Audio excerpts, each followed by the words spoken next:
My name is Hazikazi, a 14-year-old from the Ervis Foundation in India, speaking on behalf of the UN Major Group for Children and Youth. Today, no person and no place is untouched by the ongoing COVID-19 pandemic. Human rights and intergenerational injustices have worsened, especially for those in vulnerable situations.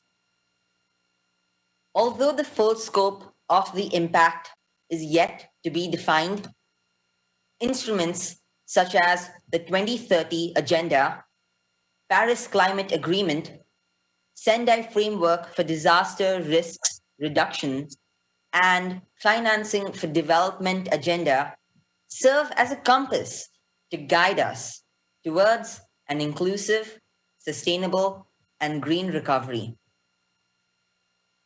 We must remember that we have not only inherited this planet from our grandparents, but also borrowed it from our grandchildren. Today, more than ever, we need to drive a generational change if we want to make the decade of action more than just a catchy slogan. Capacity building of young people and civil society more generally is needed to raise awareness and localize actions.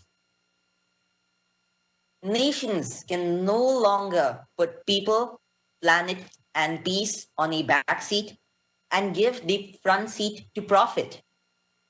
There is a need to rethink the economic frameworks that underpin the current form of globalization, halting the continued exploitation of labor and ecology.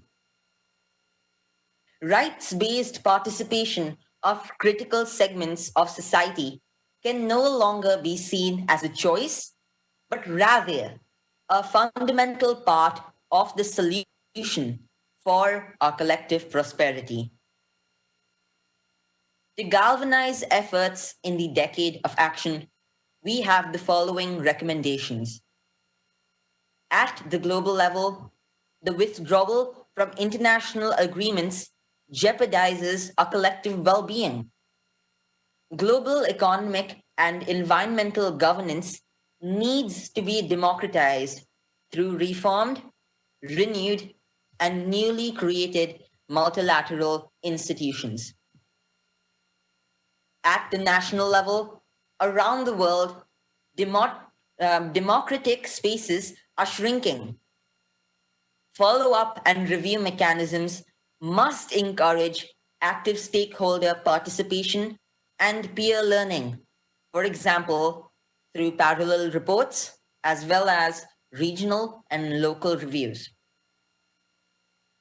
To conclude, while the pandemic is a huge obstacle hindering progress on the SDGs, let us turn this period into an opportunity to reaffirm the universality of the Sustainable Development Goals and importance of defending the global commons. The greatest barrier to progress is not the lack of solutions. It is our love of models that have proven their insufficiency in the face of current realities. No matter who we are or where we come from, everyone in the world can contribute and support one another in achieving the future we want. Thank you.